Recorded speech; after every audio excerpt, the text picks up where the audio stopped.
America. Their lives as Americans started from the ground up.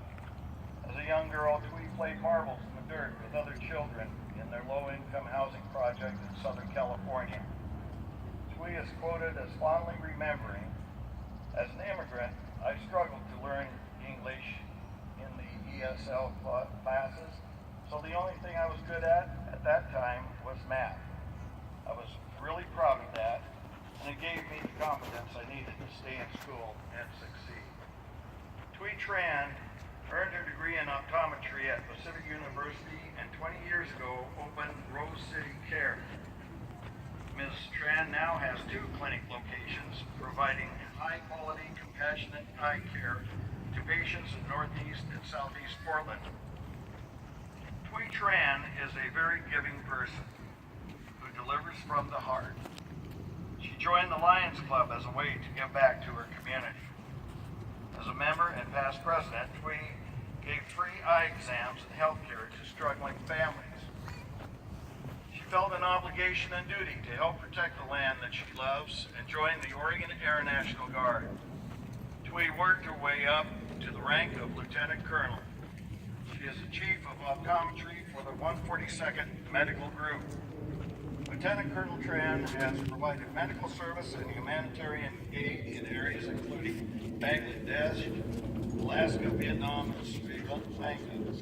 Thuy was a member of the Park Rose School Board from 2012 through 2015. She is currently the chair of the Asian Pacific Islanders Caucus of the Democratic Party of Oregon and a precinct committee person for House District 47. She was a candidate for state representative for House District 47 in 2012. As a small business owner for 20 years, a lieutenant colonel in the Oregon Air National Guard, an optometric physician, and mother of 3 children, Thuy Tran continues her high level of commitment and success to Oregon and her community. Lieutenant Colonel Thuy Tran is a shining, successful result of our commitment to the people of South Vietnam. Ladies and gentlemen, Lieutenant Colonel Thuy Tran.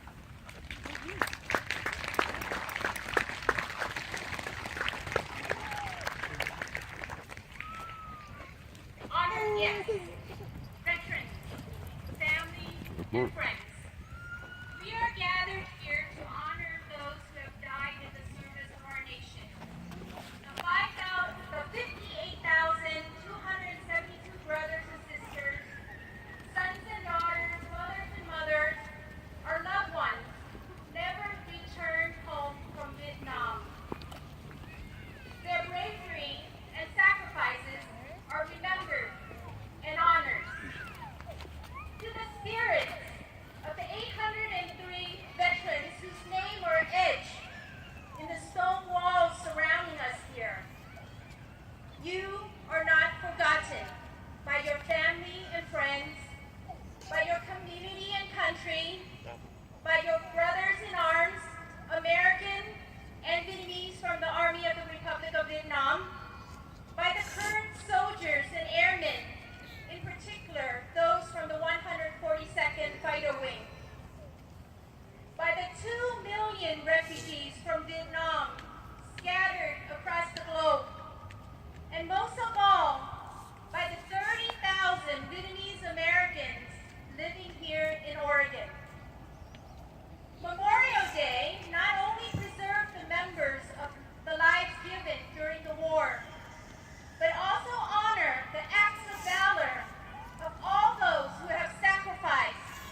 You, veterans of the Vietnam War, have always been there with me.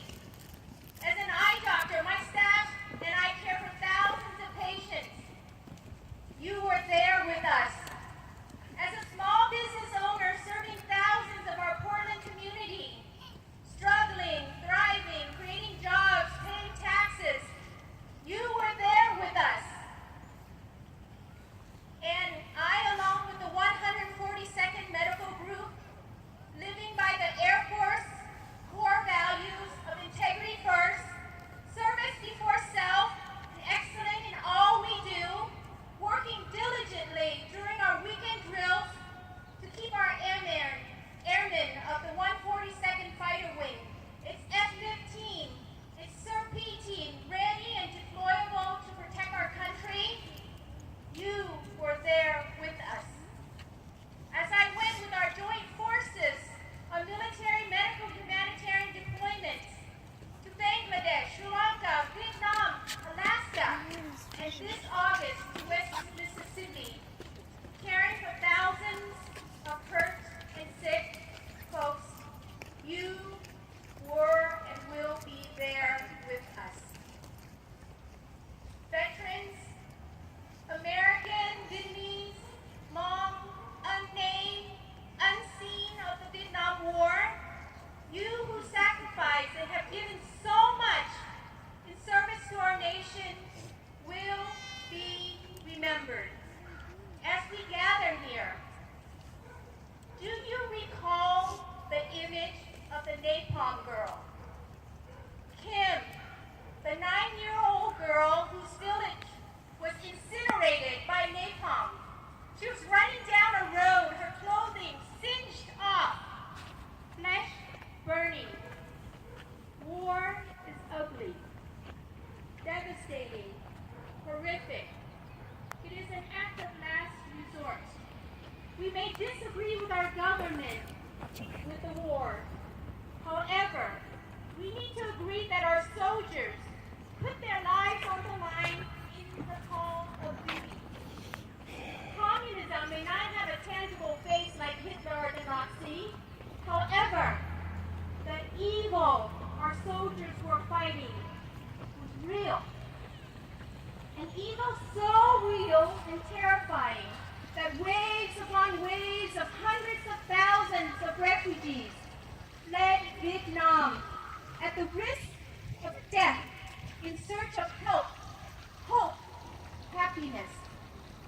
I asked many elders, and the similarity in their answers shed a startling darkness. My parents grew up knowing the evil and ruthlessness of the Viet Cong. They knew that when the Viet Cong captured Thuy, thousands of people were massacred, buried alive in mass graves. One veteran of the Army of the Republic of Vietnam lamented, "I don't blame the U.S. and South Vietnamese for losing. We were not evil." Uncle Bear, also a veteran of the Army of the Republic of Vietnam, who went to re-education camp after the fall of Saigon, shared a story. I could see the images of his experience so vividly. Almost in a whisper, he said, the U.S. would come to the villages and visit during the day, but when night falls, fear sets in. Because that's when the VC would visit. A fear so strong that it keeps a whole village quiet of the evil that comes at night. Knocking would come at the door. Men in peasant garbs and guns and knives would enter, invite the head of the household outside to talk, to be interrogated, killed. You could get killed outside or inside. What a choice. Uncle recalled vividly holding on to his mom's shirt tail, walking around the property looking for fingers, hands, and other body parts to put Grandpa back for the burial. Imagine a child experiencing this. The images, the sounds seared into his memory. Auntie Kim, who owned a wedding shop, dress, in Northeast Portland.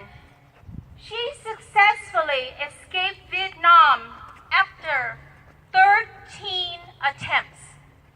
She commented, "I was certain that if I stayed, there was a 100% chance of death.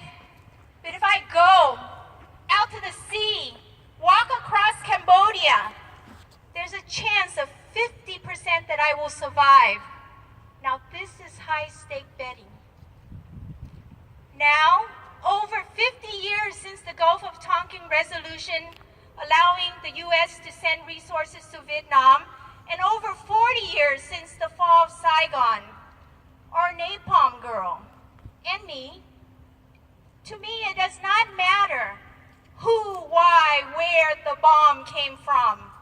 All parties involved are at fault. Stop the blaming game. No matter what matter is what she was running to. She was running towards help, hope, happiness. We cannot change the past. Our veterans' daily sacrifices and sufferings, acts of valor in the line of duty, courage in the face of death, have been unspoken and unshared for so long. Veterans, your stories matter. Mike, a veteran of the 4th Infantry Division, 18 years old, Benson High School graduate, drafted, not concerned about getting hurt, just told to go fight communism, help the oppressed. He wasn't against the war, but he didn't want to get hurt. Shoot, kill, them or you. Mike, you shared. Shooting someone is the easy part. Living with it is the hard part. Memories do not go away. They stay with you as you react to every situation. Step up and help other people. Being commanded not to fire unless fired upon. Training at Fort Lewis did not prepare Mike for the jungle war, for the friendly villages, or the cattle roundup. Mike, when you asked me the question, did you guys really want us there? How long have you held on to that question? Mike, I will shout the answer to you. You were more than wanted. You were needed. Jim, a medic who knows everything about the chopper he flew in, a chiropractor since coming back from Vietnam. Your body hurt, plagued with health problems, difficulty breathing. Today you wanted to be here, but since 10 o'clock last night, internal bleeding has kept you weak at home. As a doctor, you provided free care for veterans because you understood the hurt they were experiencing. Jim, I know about the Agent Orange you inhale as you did your work daily. Saving lives, fear for yours, but you did your duty anyway. You gave up your civilian rights, and as a soldier you took orders, did the right things, hoping the fears will go away, gathered courage, despite more fear, more anger, may have to kill, because of so many lives of your brothers in arms depended upon you. Agent Orange, a herbicide like Roundup produced by Monsanto, became a defoliant, and through inhumane commands was sprayed over forests and streams around your base. Inhaled by millions, became a weapon of war. I believe in your pain because I know of Al, who was also exposed to Agent Orange. Now a brittle diabetic W amputee, broken beyond repair, in constant pain.